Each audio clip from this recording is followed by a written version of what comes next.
m'appelle Christelle Renaud-Gentier, je suis enseignante-chercheuse à l'ESA, au laboratoire de recherche GRAP, qui est une unité associée à l'INRAE. Donc, je suis spécialisée en viticulture et en particulier sur l'évaluation environnementale des pratiques viticoles par la méthode de l'analyse du cycle de vie. Et nous accompagnons les viticulteurs avec cette méthode dans le choix des pratiques les plus respectueuses de l'environnement.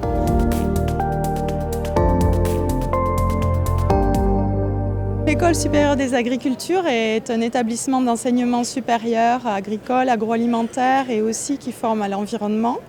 Donc nous formons des étudiants par différentes modalités d'enseignement, depuis le bac pro jusqu'au doctorat en fait, avec une formation un peu phare qui est la formation ingénieur, mais aussi des masters, des bachelors, des BTS, voilà, par alternance, à distance et en présentiel bien sûr. Nous avons 5 laboratoires de recherche, dont l'unité de recherche GRAP dont je fais partie, avec des chercheurs, des enseignants-chercheurs, des techniciens, des doctorants.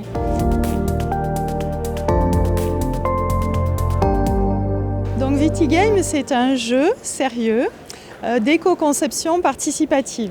Donc qu'est-ce que c'est l'éco-conception participative? C'est le fait de réfléchir collectivement à des améliorations qu'on peut faire sur la base des impacts environnementaux pour améliorer la performance environnementale.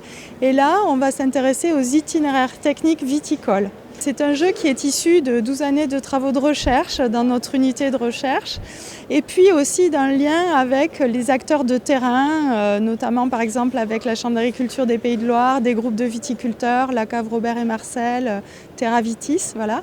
Ce jeu va permettre de mettre autour d'une table soit des viticulteurs, soit des étudiants en viticulture pour réfléchir ensemble à comment ils peuvent reconstruire un itinéraire technique plus respectueux de l'environnement par rapport à un itinéraire technique initial qui est un itinéraire technique réel qui avait été fait par un viticulteur. Et donc en réaction aux événements climatiques, en réaction aux impacts environnementaux qu'on leur présente, ils vont devoir, eux, réfléchir à quelles pratiques ils vont mettre en œuvre tout au long de l'année de production viticole.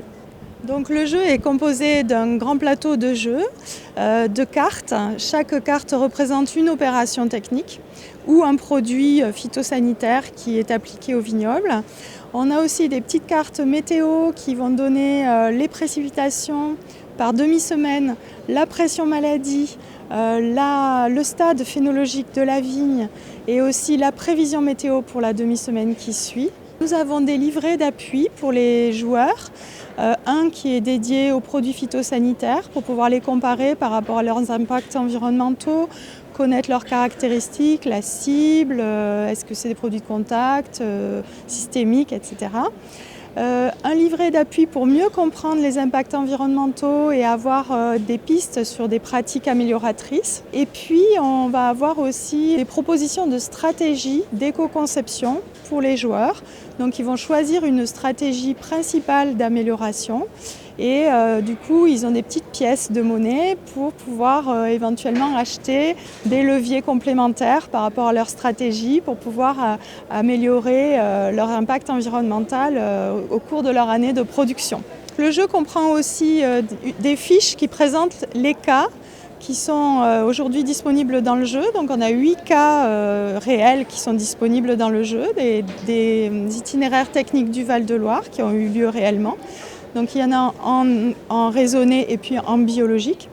Et puis on a une autre fiche qui présente les impacts environnementaux calculés par analyse du cycle de vie par le logiciel VitLCA. On va rentrer ces données-là dans le logiciel qui va calculer la différence entre l'itinéraire technique initial et ce que les joueurs ont proposé pour leur montrer finalement où ils ont pu obtenir des progrès, où ils ont pu augmenter l'impact environnemental par leur choix, et on va discuter de ces choix ensemble pour pouvoir qu'ils identifient bien quels sont les leviers d'amélioration et puis quelles sont finalement les fausses bonnes solutions.